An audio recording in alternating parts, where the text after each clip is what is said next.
Donc quand ils voient un mec comme Psychodélique, toi, qui réussit alors qu'il s'en branle, ils ont le seum. Et en plus, ils ont le seum et ils se disent, mais on peut profiter de lui. Et ils le font, et ça marche. Et du coup, je veux dire, ils ont raison. Tu vois, c'est donnant, voilà, c'est bim bim, voilà, c'est gratos. Bah, tu peux nous faire un topo et on peut essayer de partir sur ça un petit peu. Ah, ok, d'accord. Alors, je connais pas les dates précises de ce qui s'est passé par contre. Hein. Ouais, c'est pas grave, tu nous fais un petit topo. Alors, en gros, ce qui s'est passé, c'est que il y a une nouvelle dans l'équipe de Dani Eraz qui s'appelle Supercial. Alors, c'est une nana qui est super drôle, qui est vraiment cool. Elle est rigolote, hein, c'est une métisse qui est un peu fofolle. Et en fait, c'est la nouvelle directrice artistique de Dani Eraz. Ah oui, non, d'accord, ok. Et pas de bol, son premier live sur une chaîne de secondaire de Dani. C'était là dans la semaine. Ils ont voulu s'amuser avec leur communauté. L'objectif c'était, alors il y a un nom pour désigner ça, mais en gros des membres consentants de leur communauté envoient des photos d'eux Instagram pour se moquer d'eux et les charger quoi. Ouais. Et en gros voilà, donc ils voulaient s'amuser, se moquer des portraits, des photos de leurs abonnés et tout. Et d'un coup il y a une photo qui a déclenché une véritable tempête. Où on voit un jeune garçon avec derrière lui une statue d'Africain, tu vois, une statue nue africaine. Je vais montrer en même temps sur le live, que les gens voient un petit peu. Et là c'est parti en couille parce que cette fameuse membre de cette fameuse nouvelle membre de la Zawa Prod, elle a pété un câble, elle a pris une épée, elle a tapé Dani en disant que vous, les sales blancs, voyez-vous, ça c'est de l'appropriation culturelle, c'est de l'œuvre de Noir. Elle a même sorti le N-word comme ça, gratuitement. Alors ils n'ont pas été bannis, hein, tranquillement. Y a pas de problème. Elle a eu le droit de sortir le N-word parce qu'elle est métisse. Là, donc c'est parti. Le dernier conseil qu'il avait sorti, c'était Razi, et le mec, tu vois, bon, ça veut rien dire. Hein. J'ai pas compris la question. C'était pas une question, mais le dernier qu'on sait qui a sorti le N-word, donc on va le dire, nous on s'en bat les couilles parce que on ne fait que les citer. Voilà, les derniers qui ont osé dire le mot négro sur Twitch, ils se sont fait ban, et c'était le gars était un Renoir aussi. Hein. Enfin, Renoir, rebeu. Ouais, mais là, c'est pas négro qu'elle a dit, c'est nègre. Tranquillement comme ça. C'est la même. Mais c'est pas choquant, mais en gros voilà, donc si tu veux c'est parti en couille parce qu'elle commençait à gueuler sur les blancs comme quoi il était bon qu'à s'approprier les œuvres culturelles. C'est sur cette image que le bordel est parti, sur cette photo. Je montre en live. Donc on peut voir dans un coin de l'image qu'il y a merde, je fais de la merde, clac. Il y a la statuette sur laquelle tout est parti de la statuette, je crois. Ils ont fait mais putain, qu'est-ce qu'ils ont les voilà, et c'est là qu'elle a commencé en disant qu'est-ce qu'ils ont les blancs, à vouloir mettre des statues de nègres quoi, de négros chez eux quoi, en déco. Et après c'est parti sur putain mais ce t-shirt qui vient du Carrefour, ce tableau qui fait pitié, appropriation culturelle, etc. Et en gros c'est parti en mode vraiment du pur racisme quoi, genre du nectar de racisme. Donc vas-y, du coup je te laisse poursuivre. Alors, moi, j'ai beaucoup de choses à dire, en fait. C'est pour ça que là, tu me perds un peu. Alors, en gros, ce qu'il faut savoir, c'est que pendant toute la série photo, quand c'était des blacks qui étaient fringués, ils avaient la classe. Quand c'était un blanc, c'était un problème, déjà. Et tout de suite, t'es tapé sur des détails à la con, appropriation culturelle, tout ça.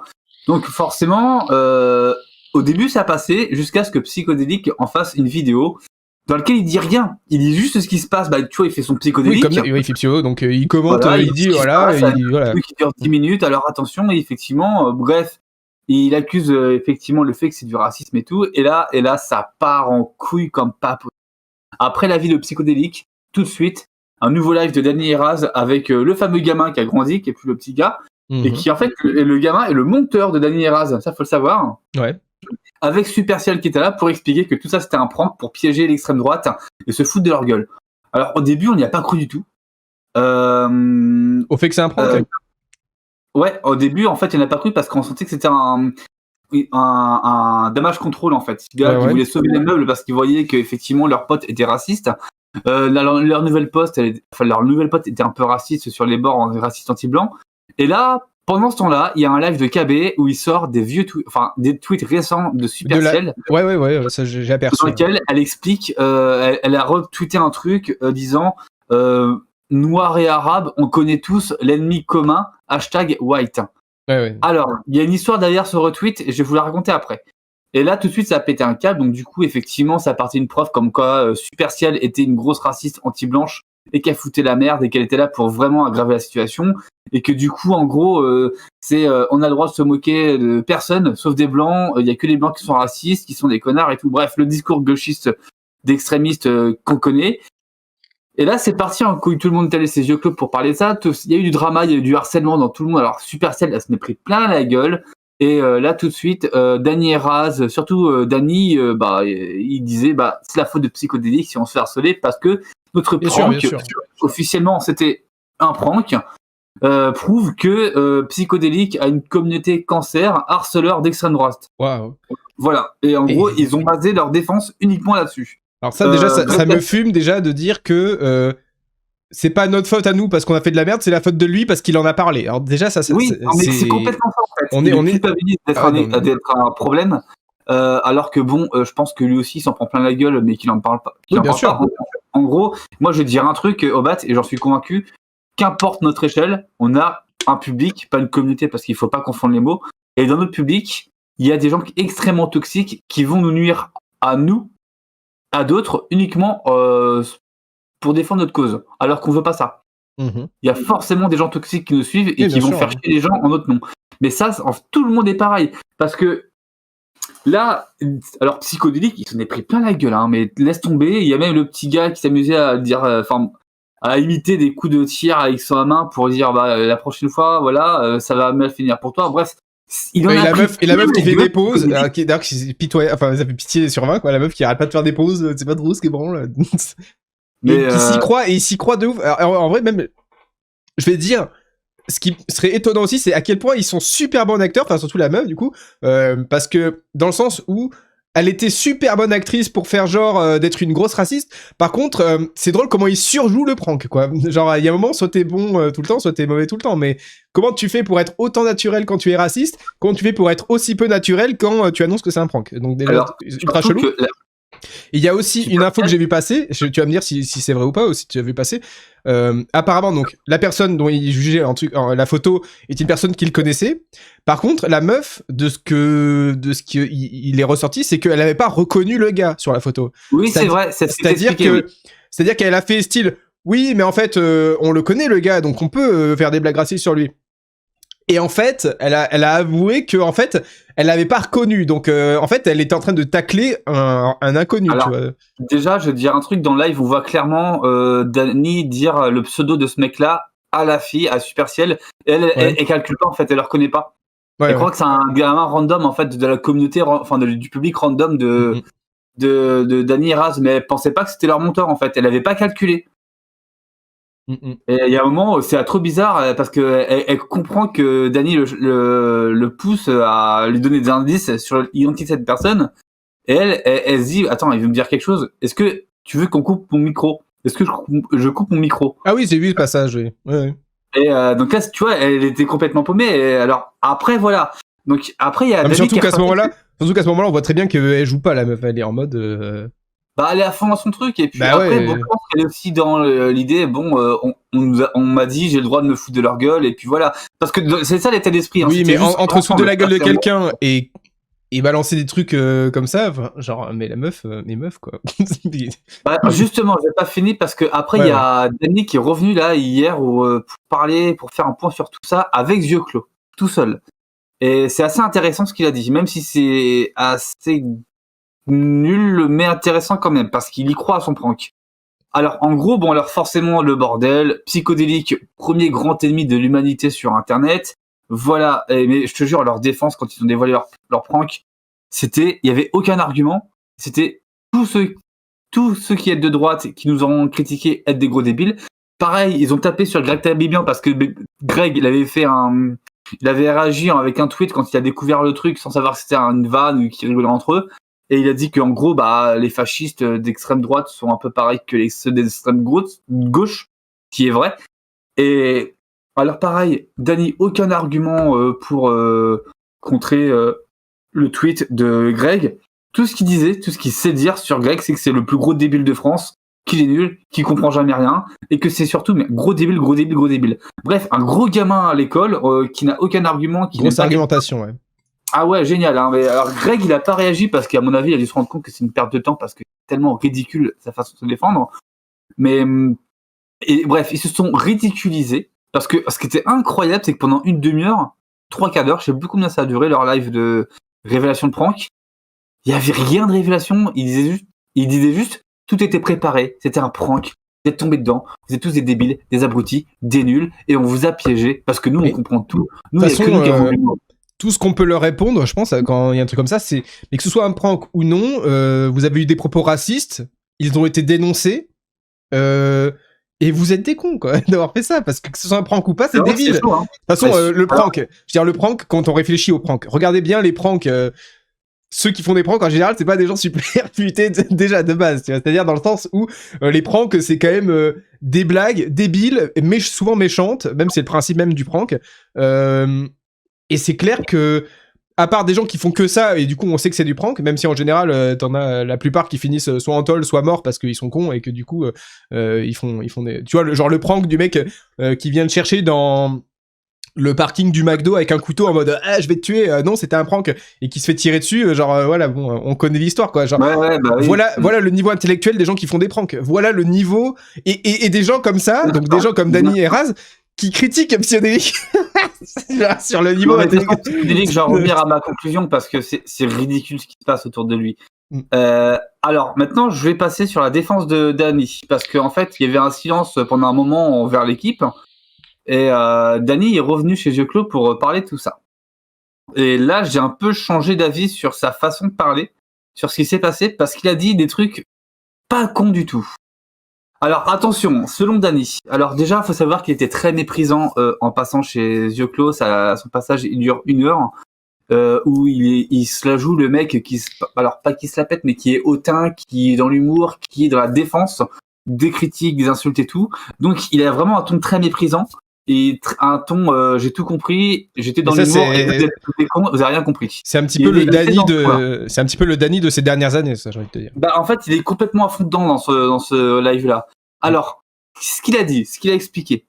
Et là, je suis un peu d'accord avec lui, c'est que il explique que l'idée de Dany et Raz qu'ils font aujourd'hui en tant que contenu de gauche, c'est ce que la droite a fait autour de 2015-2016 avec le Raptor et Papacito, et là où la gauche a perdu. Ils veulent inverser les tendances, jouer avec le même mur, ou jouer avec les mêmes codes qui ont fait ce qui avait attiré ce qui a fait qu'il y avait de l'attrait à la droite YouTube il y a 5 ans. Donc on fonce dans le tas, on les trash, on dégomme des gueules, et là ils veulent faire pareil. Ils veulent aller dans le plus extrême pour décomplexer la gauche. Ils veulent relancer l'ancien Charlie Hebdo, l'ancien Fluide Glacial, et ça je comprends cette mentalité. Je comprends cette mentalité parce que effectivement la gauche qui ose taper dans les côtes, qui ose faire de l'humour bien gras, bien violent, bien extrême, bien trash, ça s'est complètement perdu parce qu'elle s'est tellement détruite par ces extrêmes, la gauche, ces extrêmes ultra cancelers, ultra ont déposé plainte parce que pour un rien et tout. Et là, je comprends cette mentalité. Mais, il y a un mais. Comment le prank a été fait? Franchement, le prank, j'avoue que j'ai un peu de mal à y croire, même si c'est un moment drôle et qu'ils ont voulu et consentant avec la communauté. C'est-à-dire que les gens qui ont envoyé les photos étaient consentants pour s'en prendre plein la gueule. Ça, c'est important de le préciser. Après, bon, voilà. C'est leur défense.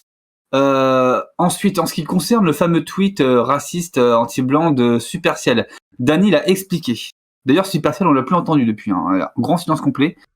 Alors, j'ai rien compris à ce qu'il a dit, mais en gros, parce que moi, c'est un truc sur Twitter, comme je dis plus, que je vois plus, mais en gros, sur Twitter, il y a une nouvelle fonctionnalité, on appelle ça les spaces, un truc comme ça, un peu comme des Discord où on parle entre nous. J'ai pas compris, je sais pas, c'est une nouvelle fonctionnalité sur Twitter. Je connais pas. Et en gros, c'est des trucs où les gens se parlent en direct et ils s'envoient plein de trucs. Et apparemment, Superciel, elle est arrivée dans un space, un truc comme ça, où il y avait que des Noirs et des Arabes qui parlaient, qui s'engueulaient pour rien et tout. Et quelqu'un a voulu décomplexer l'ambiance en disant arrêtez de vous foutre sur la gueule, Noirs et Arabes, parce que l'ennemi commun, c'est les Blancs. mais pour détendre l'ambiance, parce qu'il était en train de s'engueuler sévèrement, c'était une blague et qu'elle a retweeté parce qu'il a fait rire. Le problème, c'est que la blague... ambiance. Super ambiance, super vanne, vraiment, c'est génial. Voilà, en fait, elle a sorti une vanne de son contexte que nous a expliqué Dany. Alors moi, j'ai un peu de mal à y croire parce que je connais pas System de Space. C'est un peu bizarre. Après, c'est tout nouveau, c'est une défense, bon, là-dessus. Bon, après, il faut savoir que Supercell aurait supprimé pas mal de tweets, elle aurait fait nettoyer sur son Twitter, apparemment. Voilà, donc voilà, Dany, pendant 1 heure, il nous explique tout ça. Et moi, j'en suis à la conclusion que je suis à la fois pour et contre ce qui s'est passé avec Dany et Raz. Moi, déjà, en termes d'humour et d'expression, je suis pour la liberté absolue. À partir du moment où ça concerne des personnalités publiques envers des personnalités publiques. Là, j'ai aucun problème là-dessus. Donc, en gros, le passage où ils se foutent de la gueule des Blancs et tout, moi, je m'en fous un peu parce que ça, c'est quelque chose que j'ai toujours entendu depuis que je suis à la fac. Que, bon, au bout d'un moment, que nous, les Blancs, on est les plus grands dangers du monde. C'est un peu comme tous les Noirs et les Arabes qu'ils écoutent depuis qu'ils sont nés, qui sont les premiers voleurs, les problèmes du monde, quoi. Je pense que d'un point de vue de couleur de peau, on a tous entendu que notre couleur de peau était le plus grand problème du monde, qu'importe qui on est, en fait. Donc, c'est du ridicule au final, et au bout d'un moment, on a l'habitude. Maintenant, ce qui s'est passé, c'est que, pour moi, je pense que le prank, c'est un mauvais mot. Pour moi, en fait, le prank pour piéger Psychodélique, roi de l'extrême droite youtubesque, c'est absolument ridicule. C'était pour essayer de faire comprendre que, enfin, je sais pas, ils tapent tellement gratuitement sur Psycho que je trouve qu'ils sont limite ridicules, en fait. Parce que moi, je vais vous dire, Psycho, le problème de Psycho, c'est que il veut tellement faire de vidéos sur tout et rien que des fois, quand il se passe rien, il arrive à créer un drama. C'est un peu ce qui s'est passé là. Là, c'est un moment chill avec Dany, Raz, Supercell et leur communauté. Ils voulaient faire les cons ensemble de façon complètement consentante. Et Psycho, il a pas bien pigé ça. Il a sorti un truc de son contexte. Et du coup, ça a parti en couille. Et Dany et Raz, ça les a un peu fait chier parce que du coup, leur nouvelle pote, elle s'est fait harceler. Elle s'en est pris plein la gueule. Et je pense que ça les a fait pas mal de peine. Et ça les a fait chier, du coup ils ont voulu se venger sur Psychodélique pour le charger, pour dire tu vois Psycho, ta commu elle est bonne qu'à foutre la merde. Tu es un connard d'extrême droite, tu alimentes la haine, tu détruis tout sur ton passage, tu es le dragon de YouTube. Bon, Psycho... Donc tu penses que c'était pas un prank, au final? Moi je pense que c'était pas un prank parce que pour moi ils ont sorti le prank d'une façon... En fait leur défense du prank était tellement ridicule et il y avait aucun argument, c'était pas contrôlé, c'était vraiment fait à l'arrache. Leur défense, faut vraiment voir leur live après ça, parce que au moment où ils dévoilent tout ça, parce que c'est ridicule, ils se font pitcher, parce qu'il n'y a pas d'argument, vous êtes tous des débiles, en gros, ce qu'ils disent pendant une demi-heure, c'est nul, c'est complètement nul, tu vois. Donc voilà pourquoi, moi, le prank, j'ai un peu de mal à y croire, même si le fait que c'est un moment chill, moi, non, mais dans un moment chill, si tu commences à dire des trucs qui sont illégaux, qui sont immoraux, ça peut être un moment de chill avec ta communauté, ça n'empêche pas que c'est... je veux dire, moi, c'est sur Discord. Tu vois, Discord, c'est une communauté, on est entre nous, machin. Voilà, on se connaît tous plus ou moins et tout. Si je me mets à dire, ouais, de toute façon, les Arabes... ouais, mais en fait, c'est pas parce que t'es avec ta communauté en mode de chill que t'as le droit de balancer tout et n'importe quoi, en fait. Parce que oui, le contexte, alors c'est mignon. Le contexte, si tu le poses pas, il n'existe pas, quoi. Genre... Donc si tu commences pas... Tu vois, par exemple, quand tu vas voir un humoriste sur scène et qui te balance des blagues racistes, le contexte, c'est que t'es en train de voir un humoriste sur scène qui fait des vannes. Donc, tu sais que c'est pas à prendre au premier degré. Il y a un contexte. Quand t'es en live Twitch, à part... Alors, je sais pas, c'était quoi le nom du live? C'était quoi le nom du live? C'était... Tu vois, à quel moment ils ont dit dans le live, oui, bon, on va se poser, on va faire des vannes, voilà. À quel moment le contexte est posé? Le cadre est posé? À quel moment? Genre, un live chill, ça veut rien dire. C'est juste, oui, on a dit de la merde. Ça a été pris hors contexte parce qu'il n'y a pas de contexte, parce que c'est un live où ils parlent comme ça. Et ils en prennent plein la gueule. Mais c'est normal, putain, mais c'est normal. Mais c'est, je veux dire, alors, évidemment, harceler, c'est toujours un truc de débile. Évidemment, on n'harcelait pas et tout. C'est complètement con de faire ça. Mais c'est logique que ça arrive aussi quand tu dis de la merde. C'est logique. Et c'est là que je suis d'accord avec toi, Obat, parce que tu sais, c'était quoi la défense de Dany là-dessus qui ne fonctionne pas pour moi, c'est que, en gros, Dany, il a dit, nous, on nous fait chier parce qu'on connaît pas nos codes. C'est comme ça qu'on rigole, c'est comme ça qu'on s'amuse. Et en fait, c'est pour ça qu'on a une communauté, parce qu'ils connaissent nos codes. Et vous, les droitards débiles, vous connaissez pas nos codes, donc vous nous faites chier, vous nous attaquez. Leur code, ça fait... C'est le cas pour tous les streamers, en fait. Tous les streamers, du coup, ils ont leur code. Et du coup, bah, nous, on est des touristes. Tu peux pas être un touriste, en fait. D'abord, faut systématiquement que tu connaisses leur code, mais non, il y aura toujours des nouvelles personnes qui vont venir te voir. Donc forcément. Non, mais dans ce cas-là, tu fais des lives en privé avec des gens avec un truc. Là, je suis d'accord. Je suis d'accord. Non, mais c'est comme ça que c'est. Et là, je suis d'accord. Et là, c'était public, et forcément, là, t'as quelqu'un qui arrive en blanc qui connaît pas du tout Dany Heraz et qui voit Superciel qui a Dany en disant que vous, les blancs, vous êtes tous des racistes, vous volez notre culture, nous les noirs et tout. Ça peut surprendre et ça peut énerver. Et ça, c'est normal, parce qu'on ne connaît pas ces gens. Après, nous, on les connaît, donc on peut comprendre leur recul, leurs pensées et tout. Mais il y a des gens, c'est pas le cas. Et il y a plein de gens, c'est pas le cas. Et c'est pas et déjà, ils culpabilisaient à fond Psycho, mais moi, en vrai, j'ai découvert le drama par KB, donc pas Psycho, tu vois. Donc il y a d'autres. Et il y a plein de gens qui sont passés chez The Club pour dire, mais faut arrêter avec Psycho. Moi, j'ai découvert. Il y a plein de gens qui n'ont pas découvert le drama avec Psycho, mais c'est pas ce qu'il fallait. En fait, Psycho, je crois que c'est le mec facile à taper, quoi. C'est le mec de la classe, il est super gentil. Mais je vais te dire, pourquoi Psycho ? C'est un putain de bouc émissaire, quoi. Pourquoi Psycho ? Mais c'est une vie. Enfin... Non, Psycho, moi je vais te dire pourquoi ça tourne tout autour de Psychodélique, c'est pour une raison extrêmement simple. Quand t'insultes Psychodélique, il répond. Et Psychodélique, c'est le mec montant en ce moment dans l'actu, dans la news. Faut dire ce qui est, Psychodélique fait des vues. Il fait des vues, tout le monde le connaît sur YouTube quasiment.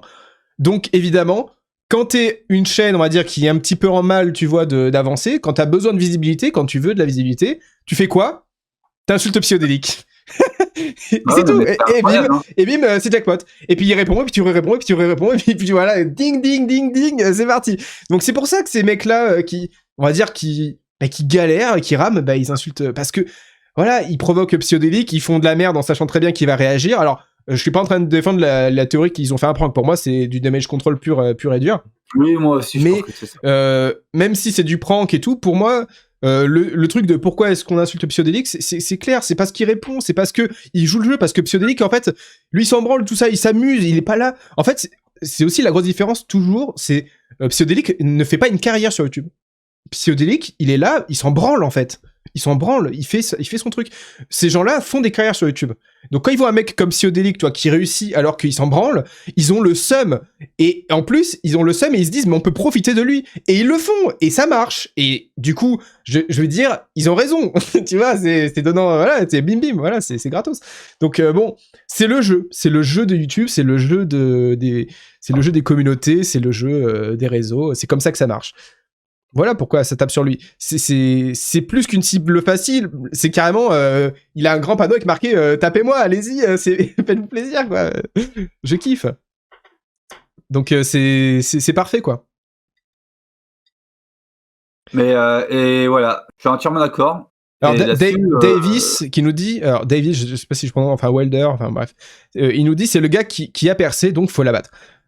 Non, même pas, faut pas l'abattre. C'est même pas, il faut profiter de lui, c'est ça. Ces gens-là, il faut monter avec lui parce qu'en fait, comme il pense comme ça, il faut profiter de lui. En fait, il a beaucoup de vues, il fait beaucoup de vues. Et du coup, c'est pour attirer le frelon, les guêpes, tu vois, tu tapes sur le. Mais oui. En fait, tu cognes sur la ruche et t'as toutes les abeilles qui viennent. Il y en a qui piquent, il y en a qui piquent pas. Et voilà. Bien sûr.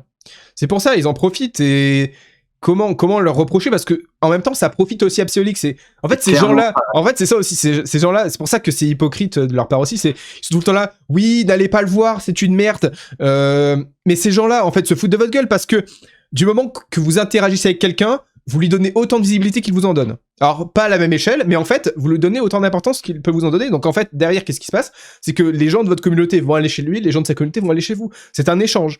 Donc en fait quand vraiment quelqu'un fait de la merde et que vous voulez être, on va dire, honnête, vous n'en parlez pas. Voilà. Et bah oui, mais ça colle pas bien avec l'internet, le fait de attiser un petit peu comme ça la haine, à faire du drama pour faire de la vue. Oui, ça colle pas bien. En fait, quand vous êtes quelqu'un d'intègre, en fait, eh bien, si vous n'aimez pas quelqu'un, si vous ne voulez pas le promouvoir, eh bien, vous l'ignorez et vous n'en parlez pas. Voilà. C'est waouh, un truc de ouf, quoi. Donc c'est pour ça que pour moi c'est des gens qui sont extrêmement hypocrites dans leur démarche, parce que ils profitent de la personne et ils font style, mais c'est un jeu, quoi, c'est un jeu. Et j'espère qu'ils en sont conscients, parce que sinon c'est que c'est des grosses merdes. Donc voilà. Oui, ils en sont conscients. Je crois qu'ils en sont conscients. Ils sont plus intelligents qu'on ne le pense, mais c'est juste qu'ils maîtrisent mal leur intelligence en fait. Ils font un peu n'importe quoi. Je sais pas. C'est très bizarre. Et je vais te rajouter un truc là-dessus. Alors attends, parce qu'il y a Bernard qui dit, oui, c'est vrai, quand tu vois ton voisin faire de la merde, tu dis rien. Alors non, c'est pas ça que je dis. Là, on n'est pas dans un cadre de tu vois ton voisin faire un truc, machin bidule. On est dans un cadre de personne publique. Quand tu dis un truc, il se passe des choses. C'est pas un voisin, c'est un concurrent sur YouTube. Hein. Non, mais même on parle de réseau, de personnalité publique, de visibilité. Quand tu parles de quelque chose, tu crées un flux vers cette chose. Donc, ils en sont conscients, je l'espère. C'est le principe du truc. Donc, non. Et c'est pas quand quelqu'un fait de la merde. C'est par exemple, c'est un peu l'exemple de base, quoi. T'as le mec dans une classe d'école qui fait le con, le pitre. Comment faire en sorte qu'il arrête ? Eh bien, il faut que les gens ne réagissent pas à ses pitreries. C'est le truc de base, quoi. Et là, c'est pareil. C'est la réaction. L'action entraîne réaction qui elle-même réentraîne une action, etc. Et ainsi de suite. Si les gens rigolent dans la classe quand le mec fait le pitre, eh ben, le mec qui fait le pitre continuera de faire le pitre parce que ce qu'il cherche, c'est de la réaction. Donc, c'est comme ça que ça marche. Et le voisin est un exemple qui ne fonctionne pas, parce que le voisin, en faisant de la merde, ne cherche pas forcément de l'attention. Donc, surtout que le voisin, généralement, quand tu es dans la merde, tu l'as dans sa merde, quoi. Que tu t'en fous un peu de ton voisin, on va pas se mentir. Ça dépend, après ça dépend de la merde qu'il fait. Bon bref, c'est pas le débat, mais c'était pour comprendre la différence de quelqu'un qui cherche de l'attention à quelqu'un qui n'en cherche pas. Il y a une énorme différence. Et sur les réseaux, c'est une guerre de l'attention, donc forcément, tout se base sur ce prisme de vision-là, quoi. Du coup, je te laisse poursuivre, T-Rex, si t'avais un truc. Et je veux rajouter deux trucs. D'abord, la première chose au tout début du live de chez Zoiclo, Danny a dit un truc qui m'a surpris, c'est qu'il a dit, et ça va valider tout ce que tu viens de dire, Obat, au sujet de Psycho. Danny a avoué qu'il appréciait Psycho, qu'il était abonné à sa chaîne et qu'il regardait ses vidéos. Mais ça m'étonne pas. Bien sûr. Et voilà. Et rien que ça, tu te dis, en fait, il joue sur Psycho, quoi. Mais le problème, c'est que Psycho, derrière, il se fait bouffer aussi du harcèlement. Parce que là, ils cachent le fait que leur communauté, il y a aussi des toxiques dans leur public. Je veux dire, pas communauté, parce que communauté, c'est pas le bon mot. Dans le public de Danny Raz, comme dans tous les publics de youtubeurs, de streamers, il y a des gens toxiques qu'on ne maîtrise pas, qu'on ne gérera jamais, qu'on ne maîtrisera jamais, parce qu'on n'est pas responsable d'eux, on n'est pas leur papa, leur maman. Et le truc, c'est que Psycho, il s'en prend sûrement plein la gueule à l'heure actuelle, et il le dit pas. Bon, du coup, T-Rex, est-ce qu'on a fait le tour pour que je prenne un autre intervenant ? Je vais rajouter un truc en ce qui concerne la statuette. Parce que ça, c'est pareil, c'est un truc que j'entends souvent. On n'arrête pas de dire, vous les blancs, vous avez volé les œuvres noires. Alors moi, je vais vous raconter un truc très, très clair. Moi, ça fait des années que j'ai étudié les arts plastiques et j'ai beaucoup étudié le primitivisme. L'art primitif, tout ça. Et en gros, ce qu'il faut savoir, alors, je dis pas qu'on n'a pas volé des œuvres, mais en fait, il faut savoir que les civilisations ont volé plein de trucs à plein de civilisations. C'est comme l'esclavage, tout le monde était esclavagiste. Voilà, faut pas diaboliser les blancs, on a tous fait des crasses et il faut tous les assumer. Mais il y a beaucoup d'œuvres africaines que les Africains nous ont donné. Tu sais pourquoi ? Parce que beaucoup de créations artistiques de tribus africaines n'étaient pas des œuvres selon leurs créateurs. C'était des objets de rite, de culte, qui créaient à la ramasse pour plein de rituels, des trucs à la fond. Et quand des trucs à la fond, tu vois, des trucs banals en fait, vraiment des trucs basiques. Donc quand nous on est arrivés, qu'il y avait beaucoup d'explorateurs qui sont allés s'intéresser à ces tribus, à ces clans, tout ça, ils ont vu effectivement tous les objets qu'il y avait. Et pourquoi est-ce qu'on a ramassé pendant un moment plein de ces créations-là ? Parce que nous, on voulait, nous les Européens, surtout en France, on a voulu s'interroger, on a voulu se poser une question, quand est-ce que l'homme a voulu créer l'art ? Quand l'homme a voulu penser l'art ? Et en fait, ces fameuses tribus africaines étaient très intéressantes, parce que bon, on était encore dans les biais, c'est des primitifs et tout. Bon, alors moi, j'aime pas trop ce terme-là, mais il y avait cette idée qu'ils étaient primitifs. Et la question, c'est est-ce qu'ils ont la notion de l'art, de la créativité ? Et il y a eu beaucoup d'échanges en ce qui concerne leurs statuettes, leurs masques et tous ces outils-là pour leur poser des questions, pour les jauger ce qu'ils pensaient de ça. Et unanimement, ils répondaient tous on voit pas que vous parlez avec l'art, nous c'est juste des objets du quotidien qu'on sert pour des rituels, pour chasser les esprits et tout. On en crée à la ramasse et si vous en voulez, on vous en donne. En gros, c'est religieux quoi. Et c'est ce qui s'est passé. Ils nous ont filé un tas de masques, un tas de statuettes qui pour eux étaient des sens comme des outils comme nous, des marteaux, des cuillères, des fourchettes. C'est pareil en fait. Outils spirituels quoi, ouais. Et voilà en fait, c'est des outils qu'ils utilisaient constamment, qu'ils construisaient constamment. Il n'y avait pas de dimension artistique. Et c'est nous, les Européens surtout, qui en avons donné une dimension artistique. Parce qu'il y a eu des gros débats là-dessus, en fait. Il faut savoir que sur les masques, notamment sur les masques, il y a eu énormément de débats entre les artistes et les philosophes pour savoir si une statuette ou un masque produit par un artisan ou un artiste, la question se posait, d'une tribu noire, africaine, dite primitive, était considérée comme une œuvre d'art. Et c'est pour ça qu'on a récupéré plein, qu'on les a exposés. Au début, ça fâchait, ça plaisait pas. Ils disaient non, c'est pas de l'art, c'est des objets à la con et tout. Ils ont pas la notion de l'art, donc c'est pas de l'art. Et des artistes et des philosophes étaient opposés. Et ça fait une masse de débats au XVIIIe, XIXe siècle. Donc, on n'a pas tout volé, on nous en a beaucoup, beaucoup donné, en fait. Il faut savoir que c'est même pas qu'on a donné, on a acheté. Le on. Disait, ok, moi je te file ça si tu me files de la bouffe, et c'est ce qui s'est beaucoup passé. Hein, Non, mais surtout que la statuette qu'on voit sur l'étagère de la meuf sur la vidéo en question, ça se trouve c'est un truc qui a été fabriqué en Chine et qui a été. Arrêtez, c'est la statuette que tu as achetée à Super U, tu parles de la. Oui, voilà. Vraiment, faut arrêter quoi. Et là, pour l'appropriation culturelle, dans tous les cas, ça n'a pas de sens. Ça n'a pas de sens de faire chier. Bien sûr, parce que tout ce que les blancs ont créé, les blacks et les arabes, ils les inventent. Et puis tout le monde s'inspire les uns des autres en plus. Ça n'a aucun sens, évidemment. Et même si c'était des ancêtres entre guillemets blancs d'il y a 4 siècles qui ont carotté ça chez des noirs. Ben oui, mais c'est pas nous en fait. Je veux dire, il y a un moment, le temps passe, ceux à qui ça a été volé et ceux qui ont volé sont tous morts. Donc il y a un moment, se prendre la tête sur ça n'a aucun sens.